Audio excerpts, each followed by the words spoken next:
Saúdo a igreja com a graça e a paz de nosso Senhor e Salvador Jesus Cristo. Amém? Amém. Vamos abrir nossa Bíblia na primeira epístola do apóstolo Paulo aos Tessalonicenses, capítulo 5, e nós vamos ler do versículo 14 até o versículo 22. Primeira aos Tessalonicenses, capítulo 5, do versículo 14 até o versículo 22. Amém? Amém. Glória a Deus. Diz assim a palavra do Senhor: exortamo-vos também, irmãos, a que admoesteis os insubmissos, consoleis os desanimados, ampareis os fracos e sejais longânimos para com todos. Evitai que alguém retribua a outrem mal por mal. Pelo contrário, segui sempre o bem entre vós e para com todos. Regozijai-vos sempre, orai sem cessar. Em tudo dai graças, porque esta é a vontade de Deus em Cristo Jesus para convosco. Não apagueis o Espírito, não desprezeis as profecias, julgai todas as coisas, retende o que é bom, abstende-vos de toda forma de mal. Amém? Amém. Glória a Deus. Senhor nosso Deus, nosso Pai, nós clamamos a Ti. Rogamos pelas misericórdias vivas de Jesus, que o Senhor venha falar ao nosso coração, que o Senhor venha trazer luz de entendimento celestial a esta palavra, de modo que nenhum de nós saia daqui do mesmo modo, mas que sejamos profundamente ministrados pelo Espírito Santo de Deus. Amém? Amém. Glória a Deus. Vou pedir mais uma vez licença ao pastor para falar para as irmãs. Nós temos trazido uma série de palavras à igreja voltadas à exortação, à admoestação e também ao encorajamento. Essas duas cartas escritas pelo apóstolo Paulo a esta igreja de Tessalônica foi escrita em resposta a um relatório enviado a Paulo pelo jovem pastor Timóteo. Estavam acontecendo algumas coisas naquela igreja muito parecidas com as coisas que nós vemos acontecendo nos nossos dias. E é muito interessante porque cada vez que nós abrimos a palavra de Deus, descobrimos que ela é tão contemporânea, ela é tão atual. As coisas que aconteciam lá atrás são coisas que acontecem também nos nossos dias. Os crentes de Tessalônica, eles tinham sido contaminados com algumas ações, com algumas atitudes que entristeciam profundamente o coração de Deus e também o coração do apóstolo. Então ali havia irmãos que haviam perdido entes queridos, estavam completamente desconsolados, completamente sem esperança por conta daquelas perdas. Ali haviam alguns crentes, algumas facções dentro daquela igreja que começou a deturpar ensinos trazidos pelo apóstolo. Havia dentro daquela igreja irmãos ociosos por achar que a vinda de Jesus era iminente e que eles não precisavam mais trabalhar, e passaram a se tornar um peso, um fardo para outros irmãos. Não era simplesmente um desemprego como contingência da vida, era uma atitude deliberada de parar de trabalhar, de se tornar ocioso, porque Jesus estava às portas e não adiantava trabalhar, não adiantava fazer nada, segundo eles. E passaram a andar desordenadamente e tentados a voltar aos velhos vícios, às velhas práticas, porque começou a acontecer uma série de permissividade dentro do ambiente da igreja, semelhante àquilo que tem sido visto nos nossos dias. Terminando a primeira epístola, Paulo traz alguns preceitos, algumas ordenanças importantes para aqueles irmãos que precisam ser também aplicadas aos nossos dias. Aquilo que nós estamos vendo dentro do ambiente eclesiástico de uma maneira geral.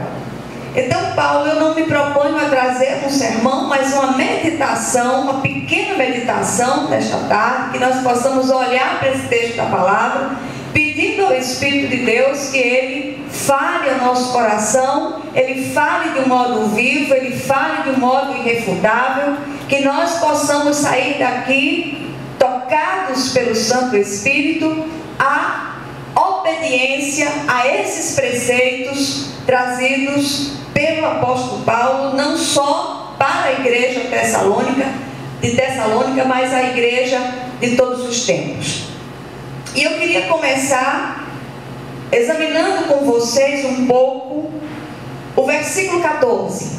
E Paulo diz aqui: exortamo-vos também, irmãos, a que admoesteis os insubmissos, consoleis os desanimados, ampareis os fracos e sejais longânimos para com todos. Então, só o versículo 14 daria uma mensagem imensa com conteúdo profundo. Nós temos percebido uma tendência no meio da igreja de nós olharmos para as situações e dizer assim: olha, aquilo não é comigo, eu não vou me meter. Esta irmandade que nós temos em Cristo Jesus é uma irmandade que vai até a eternidade, diferentemente daquela irmandade biológica, meramente biológica, que nós temos com os nossos irmãos que nasceram dos nossos pais. Esta irmandade que nós temos em Cristo, ela tem um alcance de eternidade. E a igreja é corpo vivo de Cristo sobre a terra. Se um membro sofre, todos sofrem com ele. Então nós precisamos sair da nossa zona de conforto. Nós precisamos sair dos nossos comodismos pessoais. Nós precisamos sair e deixar de olhar a nossa própria dor para levar encorajamento, levar a mão estendida para aqueles que estão à nossa volta e têm passado por estreitos, profundamente estreitos. Eu vi uma coisa muito interessante hoje, uma frase muito interessante que dizia assim, mais ou menos assim, não sei se eram essas as palavras, mas dizia mais ou menos assim: eu vou colocar a minha dor no bolso e vou ajudar a mitigar a dor do outro. E nós seguimos assim. É interessante que quando nós colocamos a nossa dor no bolso, a nossa tristeza no bolso, o nosso desapontamento no bolso, e levamos ao outro uma palavra de encorajamento, um abraço, estendemos a mão, o Senhor, Ele vem ao nosso encontro, e Ele é aquele que consola a nossa própria dor. Ele é aquele que minimiza a nossa tristeza, é aquele que nos abraça, é aquele que nos acolhe. Então sejamos acolhedores. Mas há também no nosso meio os insubmissos, aqueles que não se submetem, aqueles que não querem ouvir a palavra. Nós temos responsabilidade também com esses. Nós não podemos passar simplesmente a mão por cima da cabeça e dizer que está tudo bem. Nunca se viu tanto crente em rebelião dentro das igrejas. Todo espírito de rebelião, ele é demoníaco. Então nós precisamos ter esta paciência, ter esta longanimidade com esses amados e dizer: meu irmão, será que não seria melhor que você prestasse um pouco mais atenção àquilo que está escrito na palavra de Deus? É preciso também ter humildade para chegar ao outro que está andando desordenadamente e com carinho e com respeito trazer uma palavra de admoestação. E o apóstolo Paulo diz que console os desanimados, ampare os fracos, seja tolerante para com todos. E essa tolerância não é uma conivência com o pecado, é esperar o tempo, o ritmo daquele amado para obedecer a palavra de Deus. E muitas vezes nós olhamos e queremos que aquelas pessoas que estão à nossa volta alcance aquilo que Deus deseja ministrar no mesmo tempo que nós. Se você alcançou, amém, Jesus, glória a Deus. Então tenha paciência para que o Senhor toque o coração daquele irmão, para que ele seja alcançado, para que ele seja tocado da mesma maneira que você foi. Amém? E a gente seguindo um pouco mais, encontramos o versículo 15, quando o apóstolo diz: evitai que alguém retribua a outrem mal por mal. Pelo contrário, segui sempre o bem entre vós e para com todos. Havia uma tendência ali dentro de se vingar uns dos outros, de retalhar uns aos outros. E esse tipo de atitude não pode ser encontrado no meio daqueles que são chamados pelo nome do Senhor. É interessante que nós muitas vezes nos esquecemos que o único Senhor da igreja é Jesus. Nós muitas vezes nos esquecemos que ao Senhor pertence a vingança, diz ele. Ele diz: a mim me pertence a vingança, eu sou o Senhor. E é interessante que nós aprendamos algumas lições práticas com relação a isso. A área dos relacionamentos é uma área tremendamente difícil, porque relacionar-se é atritar-se, não no sentido de brigas, mas que nós sejamos lixas uns dos outros. E tem certas ocasiões que nós não somos lixas, nós somos esmeris, daqueles ligados na tomada, até tirar aquelas arestas que precisam ser tiradas e nós possamos andar no prumo de Deus. E o Senhor usa a comunhão entre os irmãos para que nós sejamos treinados a mudar determinadas atitudes. Comunhão é você aprender a conviver com diferenças. Aprendamos a viver com diferenças. Há unidade na diversidade. E o Senhor nos chama à paz. Amém? Seguindo um pouquinho mais, versículo 16, o apóstolo Paulo ordena: regozijai-vos sempre. A encrenca em Tessalônica estava instalada, a situação era dramática, as coisas estavam muito difíceis, porque não havia unidade naquela comunidade, mas o apóstolo chama aqueles irmãos e ordena que eles se alegrem, que eles se regozijem em quem? No Senhor. Alegria aqui não é uma alegria exterior do jogo do contente, como nós falamos na semana passada. Aqui o apóstolo está dizendo que aquele que foi alcançado pela misericórdia de Deus, aquele que foi regenerado no Espírito, ele precisa manifestar essa alegria indizível, essa alegria sobrenatural daquele que tem ao Senhor. Tem um cântico desses mais novos, dos mais novos, mas dos mais antigos, que dizia assim, mais ou menos: essa paz que eu tenho em minha alma não é porque tudo me vai bem, é porque eu tenho ao meu Senhor. E nós poderíamos perfeitamente entrar na parceria do autor e dizer: essa alegria que eu tenho em minha alma não é porque tudo me vai bem, mas é porque eu tenho ao meu Senhor. Amém? Eu glorifico o Senhor porque Ele tem nos concedido essa alegria sobrenatural, essa alegria invisível. Bom humor e fé são duas ferramentas extraordinárias que Deus coloca no nosso coração, porque do contrário a gente não aguentava. Nenhum de nós estaria mais vivo neste lugar. Depois o apóstolo diz: orai sem cessar.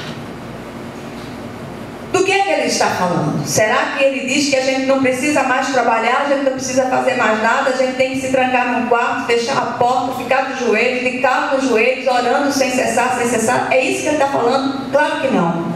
Ele está dizendo que nós tenhamos uma atitude de oração, que nós estejamos conectados, que é uma palavra muito usada no dia de hoje, que nós estejamos em sintonia com o Espírito da graça, com o trono da graça, em comunhão com o trono da graça, continuamente. Que os nossos pensamentos, eles sejam levados cativos à obediência de Cristo. Que nós estejamos a todo instante chamando Jesus para as nossas encrencas, que são muitas. Que o Senhor possa estar com você andando no caminho, sentado na sua casa, comendo na sua mesa, enfrentando as dificuldades da vida, enfrentando as dores pelas quais nós passamos, que nós possamos dizer, como a irmãzinha que eu conheci: vem cá, Jesus, fica aqui comigo. Eu gosto muito daquela passagem quando Lucas 24, se eu não me engano, da ida daqueles dois discípulos entristecidos depois do sepultamento de Jesus, e eles vão para a aldeia de Emaús, muito tristes, muito deprimidos, arrasados. A esperança daqueles dois homens havia acabado. Eles perderam de vista tudo aquilo que tinham ouvido do Cristo e seguem naquela estrada, cabisbaixos, entristecidos. E Jesus vem e se coloca no meio deles e pergunta: de quem é que falais à medida que caminhais? E eles dizem: é possível que só tu, vindo de Jerusalém, não sabes dos últimos acontecimentos? E conta para eles, né? E contam para ele que Jesus, o profeta, o Filho de Deus, ele morreu, esperavam que ele fosse redimir a Israel e tal.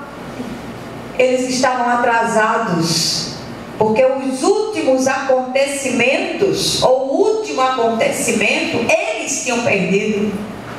A tristeza, a dor, o desânimo, o desamparo, a desesperança tinha ofuscado a visão daqueles dois discípulos, ao ponto deles não perceberem que o próprio Cristo veio e se colocou no meio deles. E uma coisa muito interessante daquele encontro de Jesus com aqueles dois homens é que num dado momento Jesus faz menção de seguir outro caminho. E eles o constrangem, dizendo: fica conosco, pois é tarde e o dia já declina.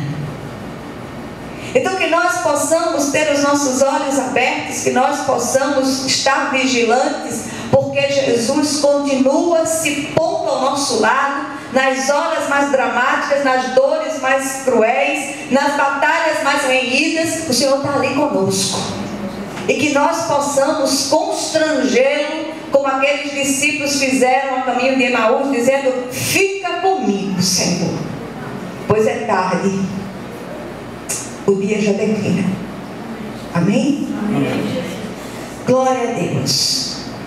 Aí ele diz no versículo 18, ele traz uma outra admoestação, uma outra exortação séria. Ele diz: em tudo dai graças, porque esta é a vontade de Deus em Cristo Jesus para convosco. Aí mais uma vez, será possível que a gente vai agradecer pelas dores, não é isso que Paulo está dizendo. Ele está dizendo em tudo, não é por tudo, é em tudo dai graças. E eu tenho a impressão que o que o apóstolo quer dizer aqui é que, visto que todas as coisas cooperam para o bem dos que amam a Deus e são chamados segundo os seus propósitos, comece a dar graças. Você não está vendo nada, as coisas estão difíceis, as portas estão fechadas, você acha que não há saída para esta situação. Comece a dar graças por aquilo que o Senhor está preparando a partir daquela dificuldade, a partir daquele estreito, porque grandes coisas o Senhor fará, grandes coisas o Senhor está preparando para cada um de nós, para cada uma de nós que está aqui reunida neste lugar no dia de hoje, em nome de Jesus. Amém. Eu creio nisso com toda a força do meu coração. Amém. E tenho aprendido essa lição a duras penas. Muitas vezes o estreito, ele é tão estreito que só dá para passar de lado. Tem uma música que diz que é de ladinho que eu te acho. Pois é, às vezes é preciso andar de lado para poder conseguir passar pelo estreito. Muito bem, mas nós vamos atravessá-lo. A porta estreita dá para um lugar grande e espaçoso. Amém. A porta estreita é a porta onde nós não passamos com bagagens. As bagagens precisam ficar, nós precisamos aprender a andar com pouca bagagem. Somos peregrinos, peregrinas e forasteiras em terra alheia. E nós estamos caminhando para aquele dia e aquela hora, aquele encontro maravilhoso com o nosso Senhor e Salvador pessoal, que é Jesus nosso Senhor. Amém. As dores do presente, as agonias do presente, os estreitos do presente, eles não são, nós não podemos comparar com aquilo que nós receberemos lá na frente. Amém. Com aquilo que nós alcançaremos. As lágrimas todas têm sido aparadas pelo Senhor, então dê graças, glorifique, agradeça, diga: Deus, eu não estou vendo vento, eu não estou vendo chuva, mas eu quero te dar graças, porque tua palavra não pode mentir. A tua palavra diz que o Senhor trabalha para aqueles que em ti esperam, e nós esperamos em Deus. Aleluia. E Paulo continua, ele diz: não apagueis o Espírito. Muitas vezes nós estamos tão cegos pelas dores, nós estamos tão angustiados e desanimados e desamparados pelas nossas próprias agruras, que nós deixamos de considerar aquilo que o Espírito tem feito por nós, aquilo que o Espírito tem trazido ao nosso coração, aquilo que o Espírito tem trazido através da palavra e através da boca de servos de Deus. O Senhor usa os mais diferentes instrumentos para falar conosco. Não despreze o Espírito de Deus, não apague o Espírito de Deus, porque o Espírito está conosco, foi enviado para ser o nosso consolador, para estar conosco por todos os dias da nossa vida. Amém.